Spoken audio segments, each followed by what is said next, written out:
इसलिए मंदिर में संस्कारों की व्यवस्था होनी चाहिए, मंदिर में शिक्षा की व्यवस्था होनी चाहिए,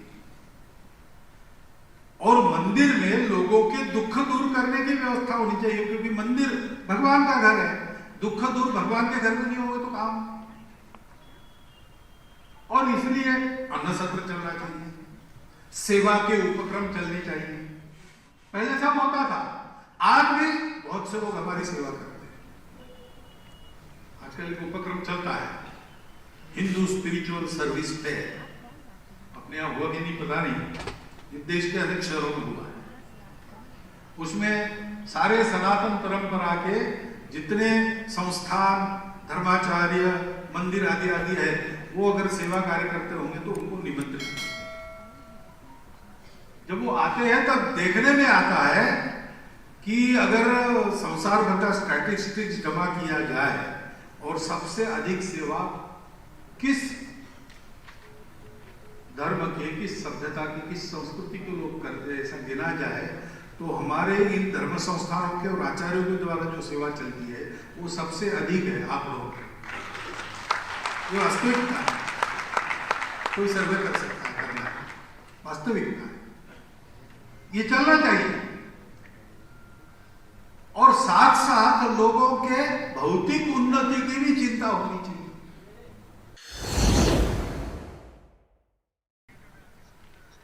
यह हमारे भारत देश की सनातन काल से चलती आई हुई समान मान्यता है। भारतीय पंथ संप्रदाय में ये मान्यता समान है। यहीं से सारे पंथ संप्रदाय शुरू होते हैं। इतिहास के चक्र में कई अलग अलग प्रकार के समय आए।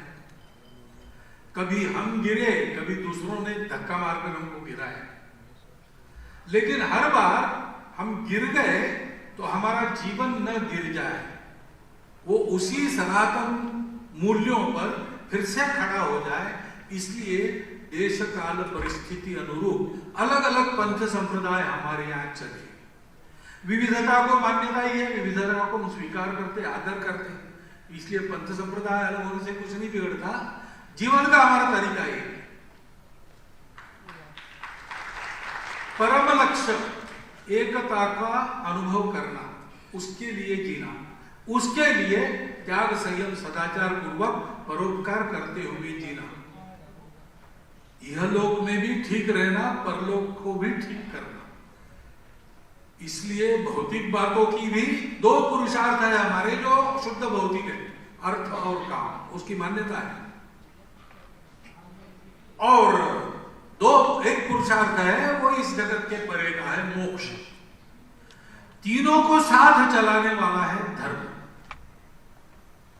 तो हमारे मंदिर, हमारे गुरुद्वारे, हमारे विहार, हमारे देरासर, हमारे स्थानक, ये सब कुछ हमारे आचार्य यतिवेश धारण करते विचरण करने वाले सारी दुनिया में आजकल जाते हैं। ऐसे हमारे सब पंथ संप्रदायों के आचार्य ये क्या करते हैं, ये समाज में ये तीनों साथ चले, उसके चलते सृष्टि संपन्न हो, और सृष्टि संपन्न होने से एक दिन सब जगत में परमेष्टि का साक्षात्कार सबको हो सकता है। ऐसा जीवन तैयार करने में वो प्रयास करते हैं। मैं अपने चित्त शुद्धि के लिए प्रयास करूं, और बाहर का परिवेश चित्त शुद्धि के लिए अनुकूल नहीं रहे। मैं बहुत शांति में साधना करना चाहता हूं, लेकिन बाहर सर्वत्र दंगे हो रहे, मारपीट हो रही, तो मैं शांति से कैसे बैठ सकता हूं? मुझे या तो वो स्थान छोड़कर और कहीं जाना होगा, या वहां शांति रहे इसका प्रयास करना पड़ेगा। और इसलिए अपनी मुक्ति, केवल मेरे अकेले की मुक्ति संभव नहीं, सबकी मुक्ति, यही मुक्त का ध्येय होता है। इसलिए हम जानते हैं कई संत महात्मा पहुंच गए वहां पर, उनको भी इस दुनिया से लेना देना कुछ नहीं, ब्रह्म सत्यम जगत मिथ्या, मिथ्या जगत से उनको क्या लेना है। लेकिन वो वापस आकर यहां पर फिर से लोगों को तैयार करने का काम करते। ये क्यों होता है? इसलिए होता है कि वास्तव में संपूर्ण जगत को उसकी दिशा है उस तरफ, उस उधर ले जाना, इसको कहते धर्म।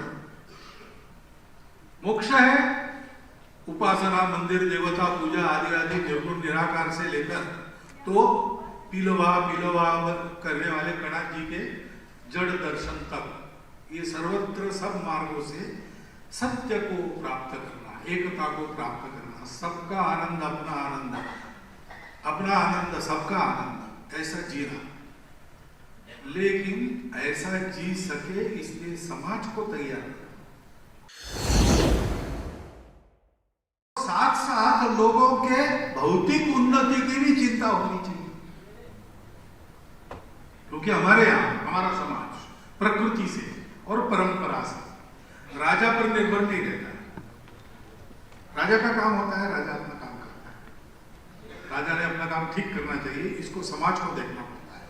जैसे प्रजातंत्र की पद्धति है, प्रतिनिधि हमारे हम चुन के देते हैं, वो देश को चलाते हैं, हम उनको देकर सो नहीं जाते, हम देखते रहते वो क्या करते क्या नहीं करते, और जो अच्छा करते हैं उसका फल, और अगर कभी गड़बड़ करते तो उसका भी फल उनको चुनाव में मिलने लगा है आजकल होता है।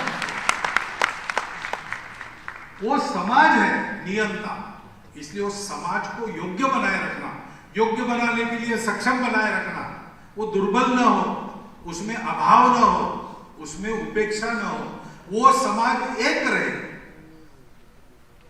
दुर्भाग्य से इसी रूढ़ी कुरीतियां है जो हमको बांटती है। क्यों ये करना? ठीक है, हो गया, अब तो हम सबको जोड़ सकते हैं। राम तो गटगट में जड़ चेतन चराचर सृष्टि में भगवान ही है और कुछ नहीं है, ऐसी हमारी मान्यता है। आज देश विदेश की सनातन परंपरा के मंदिरों को यहां पर एकत्रित प्रतिनिधि स्वरूप में क्यों न हो, लेकिन 700 के ऊपर ऐसे धर्म स्थानों का एकत्रीकरण यहां देखकर मुझे बहुत आनंद हो रहा है।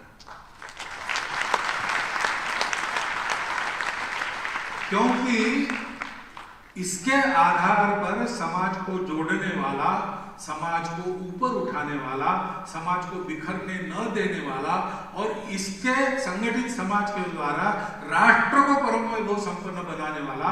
और कौन सा राष्ट्र? हमारा राष्ट्र जो सारी दुनिया को अपना कुटुंब मानकर सारी दुनिया को सुख शांति का मार्ग देने में आज सक्षम है, उस राष्ट्र को उन्नत करने वाला, धर्म समाज को देने वाला ये मंदिर का उपक्रम, ये अगर इसको फिर से पुनर्प्रतिष्ठित करना है उसी रूप में, तो संगठित सामर्थ्य की आवश्यकता है। और संगठित सामर्थ्य का पहला कदम है कनेक्ट। यानी अब हम आ गए, 700 साढ़े 700 लोग यहाँ आ गए, आगे हमको एक बात करनी चाहिए, कैसी योजना बनेगी, उस योजना के अनुसार अपने अपने मन से नहीं चलना। एक योजना बनेगी, वो आपके पास आएगी, उसके अनुसार अपने अपने क्षेत्र में उसको सफल बनाना। पहली बात है सर्वे करना, कहां कहां मंदिर, गली में छोटा सा भी मंदिर हो, सबकी सूची अपने पास चाहिए। दूसरी बात, इन मंदिरों में रोज पूजा हो, मंदिर की स्वच्छता की चिंता हो, मंदिर बस्ती से या गांव से जुड़े। इसके लिए जो करना है वो वहां कैसे कर सकते हैं? सब लोग नहीं कर सकते। छोटे मंदिर क्या करेंगे? गली गुचे में बसे मंदिरों का कुछ नहीं होता है, उनका तो रजिस्ट्रेशन भी नहीं, कमेटी भी नहीं। जो मंदिर की कमेटियां हम जो चाहते वो करने में स्वतंत्र है, वो कर लेगी। लेकिन कई जगह सरकारी नियंत्रण में मंदिर है, उनको तो वहां की सरकार के मर्जी से चलना पड़ता है, वो एकदम कैसा कर सकेंगे? नहीं कर सकेंगे। तो हमको ये देखना पड़ेगा कि हमारा संगठित बल इन सबको साधन धन से परिपूर्ण करे। ये महाप्रयास पूरे देश भर के सनातन परंपराओं के मंदिरों का एक पुल बने, उसमें से संपर्क। नमस्कार, मैं हूं मानक गुप्ता। अगर आपको हमारा ये वीडियो पसंद आया हो तो इसे लाइक और शेयर जरूर करें और हाँ, हमें सब्सक्राइब और फॉलो करना ना भूलें ताकि आप देश और दुनिया की कोई खबर मिस ना करें। तो जुड़े रहिए हमारे साथ और देखते रहिए News 24।